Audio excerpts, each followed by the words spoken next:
The war between Israel and Iran is a conflict that's been building for decades and is now spiraling out of control. The Israelis began this phase with a huge wave of strikes on June the 13th that have continued for days, dealing damaging blows to Iran's nuclear weapons program and taking out key scientific and military personnel. Iran's response has been to fire missile and drone barrages, while some Israeli leaders speak openly of regime change in Tehran. So are you going to target the supreme leader? We're doing what we need to do. The threat of war between Israel and Iran has hung over the Middle East for more than 40 years. And we look at some of the key events and alliances that have shaped this proxy war and brought it out of the shadows. The new Jewish state is born. Iran and Israel's relationship used to be very different. After the creation of Israel in 1948, Iran was the second Muslim-majority nation to recognize the newly formed state. The two countries had diplomatic relations. Israel imported Iranian oil, and there were daily flights connecting Tel Aviv and Tehran, with a substantial Jewish community living in Iran. But then came the Iranian Revolution of 1979. Iran's former leader, the Shah, who was seen as a puppet of the US and the UK, was overthrown in a violent coup. In his place, Ayatollah Khomeini took power, and from the very beginning of his rule, the new religious republic described Israel as an enemy of Islam, the little Satan to its powerful ally America, the Great Satan. Iran embraced the Palestinian cause, handing the hastily abandoned and ransacked Israeli embassy in Tehran over to the Palestinian Liberation Organization under Yasser Arafat. Iran, under its new leaders, called on all of the Muslim world to unite against Israel. But despite becoming enemies, the two countries have chosen to work together in the past when it strengthens their cause. In a marriage of convenience, Israel provided military equipment to Iran to support its long war against Saddam Hussein's Iraqi forces in the 1980s. Iran was desperate for weapons, specifically more advanced weapons from the US that Israel could provide. And for Israel, the calculation was that, while Iran's rhetoric was alarming, it was Iraq and Saddam Hussein that posed the more immediate threat. The war between Iraq and Iran eventually ended in a stalemate in 1988, and it had a profound effect on Tehran's thinking. Firstly, the need for powerful weapons, missiles and nuclear power.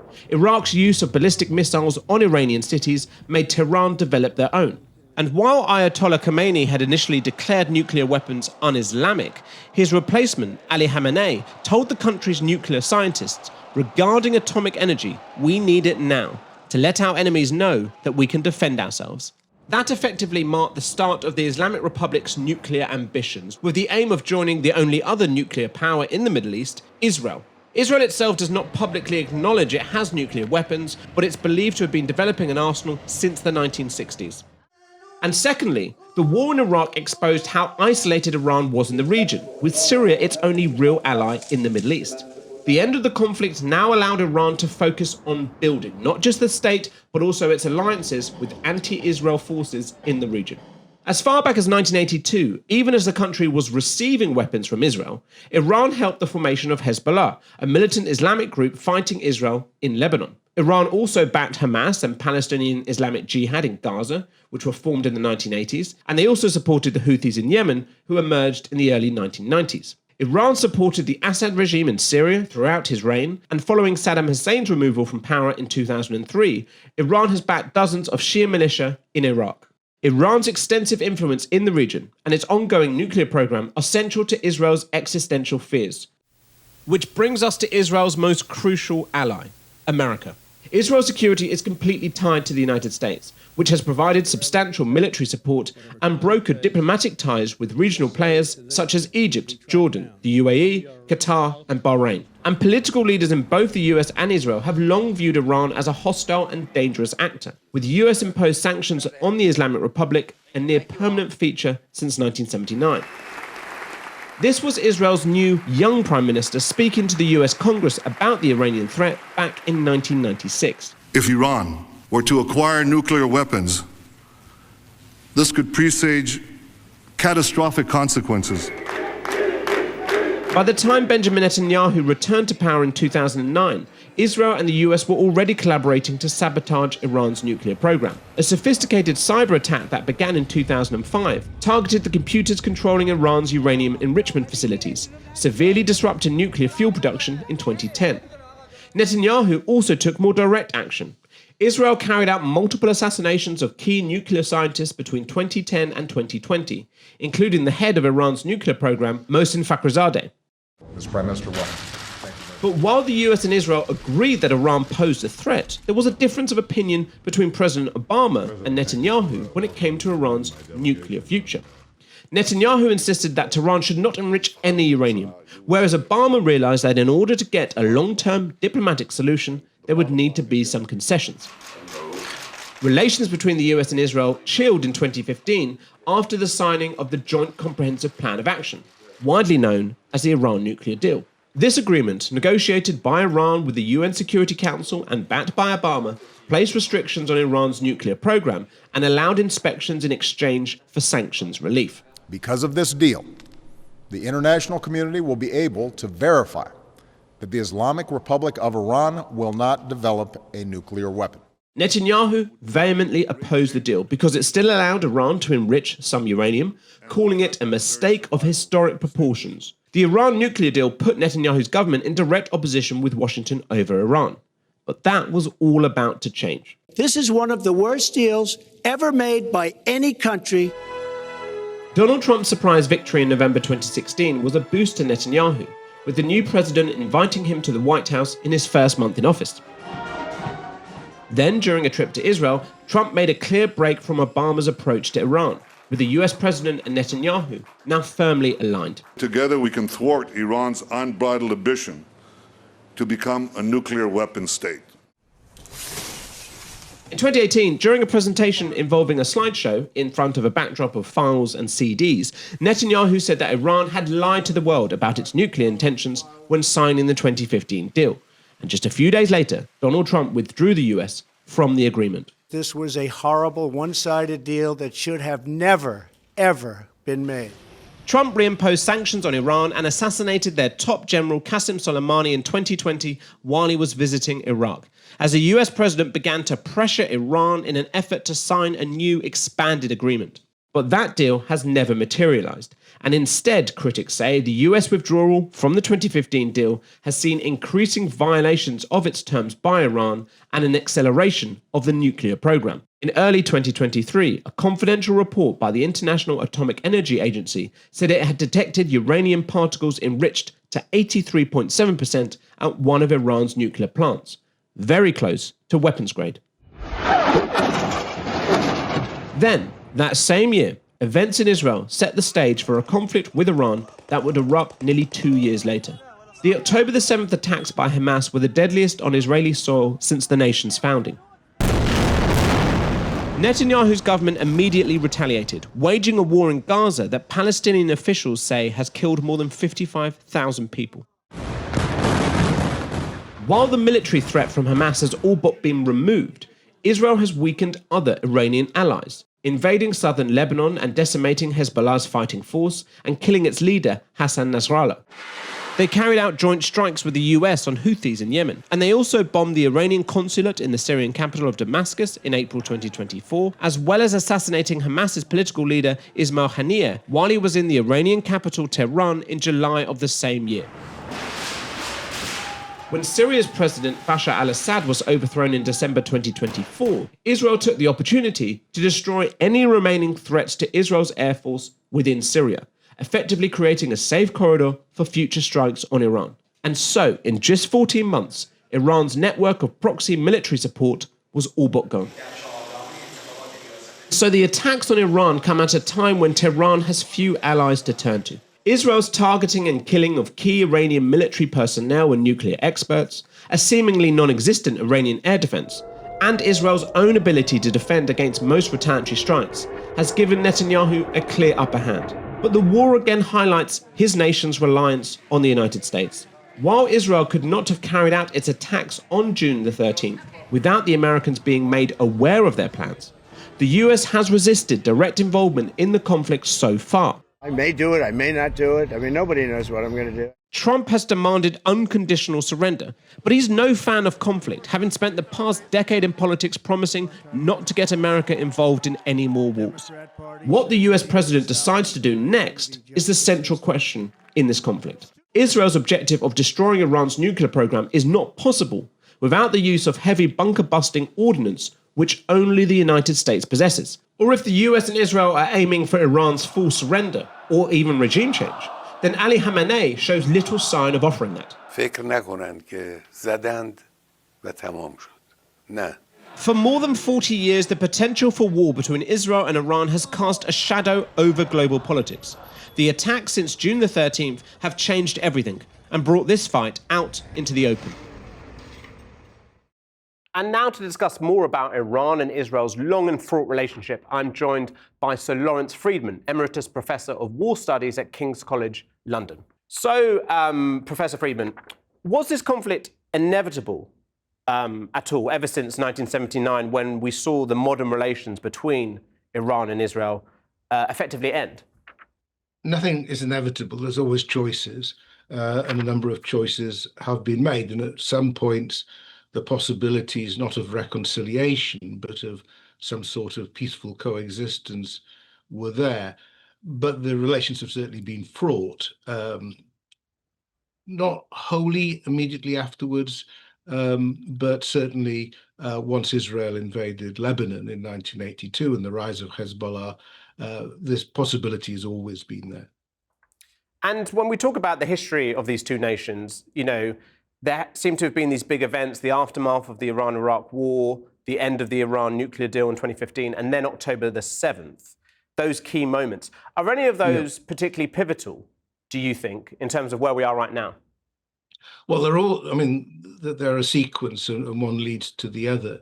So there was a deal in 2015. In fact, in principle, it's still in existence, but the United States walked away from it. Iran responded almost inevitably by enriching more uranium, and the Obama administration sold this as something that could at least keep the cap on until about now. That moment was coming to an end anyway. So this year was always going to be pretty crucial. I think really what made the difference and what made these sort of attacks possible was the events after 7th of October and the dismantling of the military capacity, first of Hamas and then of Hezbollah, and then the downfall of Syria. And that creates a situation in which Iran is left looking pretty weak, unable to help its proxies when they're being pushed. And they have their own exchanges. This isn't the first exchange of fire between Israel and Iran. There were a couple of occasions last year. And on the last occasion, Israel took out a lot of Iran's air defense capabilities. So it created the conditions for this. Then that was all put on hold while the Trump administration tried to negotiate. And it's the end of that, or what looked like the end of that, that prompted the Israeli attack. And as you say, one of the key influences behind Netanyahu making this decision now is the weakness of Iran's proxies. Given that Iran has spent all these decades, as you say, since 1982, building up these proxies within the region, the fact that within 2 years they are so weakened after the events of October 7th and what's happened, does that show, well, a failure on Iran's part to not have a much stronger axis? It's an interesting question because I think they were keeping Hezbollah back as a deterrent. And so if Israel had tried something like this again, or the Americans had tried something like this, then they would have an immediate source of retaliation. I think what happened was that when Hamas launched its attack, which I don't think Hezbollah or Iran really knew was coming on the 7th of October, Hezbollah felt they had to do something. So rather than go all in with Hamas at the time, which probably would have given Israel some real difficulties when it was still coping with a pretty strong Hamas, then comes in on the other side of the country a pretty strong Hezbollah. Instead of that, they just sort of held their own. There was some exchanges of fire, evacuations on both sides of the border. but nothing really that big. And then as soon as Hamas was effectively defeated, certainly as an offensive force, then Israel turned on Hezbollah. They couldn't cope. So I think it's a salutary exercise because it shows that if you've got a pretty ruthless adversary with pretty well-developed capabilities, however tough and robust you may sound, when it comes to the crunch, they just couldn't cope. And I think what's going on in Iran at the moment is a real blow to the clerical regime because they've built up all this massive missile stock. And it's not, it's not trivial. It's not doing no damage at all to Israel, but it's much easier for Israel to absorb what Iran is doing to them than it is for Iran to absorb what Israel is doing to Iran. And within that, given that Israel has been able to so successfully attack and assassinate military leaders, senior figures within Iran, does that not also show, that there are leaks within the Iranian system, that Israel's been able to penetrate it quite easily? Again, we're talking about, even if America doesn't get involved, that Israel has really penetrated the upper echelons of the Iranian regime. The extent of Israeli penetration of the higher levels of the Iranian system has been evident for some time. I mean, they've always seemed to have a pretty good idea of what's going on, who's where, and many assassinations have taken place over the years. The level of knowledge is extremely impressive, and it has an impact. And that must be very scary for the Iranians. And it's not just the ability to target individuals.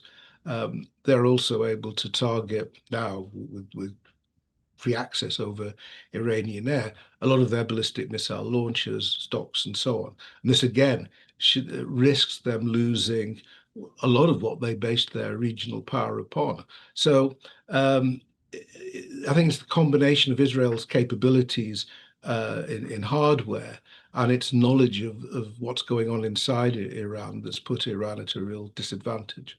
And so just finally, does this war, as scary and worrying as it is right now, does it have the potential possibly for a long-lasting peace in the region?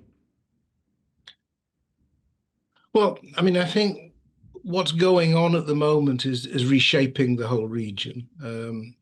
The Palestinian issue, in some ways, is in a wretched state because Israel sees far less interest in a two-state solution than it did before, and there's nobody putting particular pressure on it.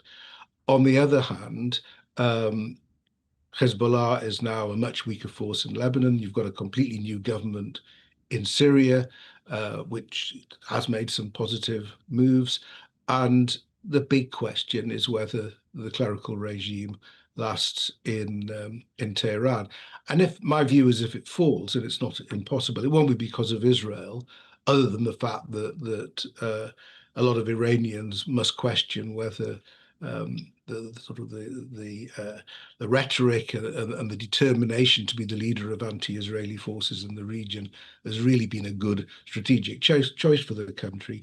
But it's basically the state of the economy, the repression, the lack of individual freedom. Those are the sort of things in the end that weaken the regime, probably fatally if it happens, and it will happen by Iranian means and for Iranian reasons. I don't think by Israel or the United States can overthrow the regime as such. Professor Sir Lawrence Freedman, thank you very much for your time. Thank you.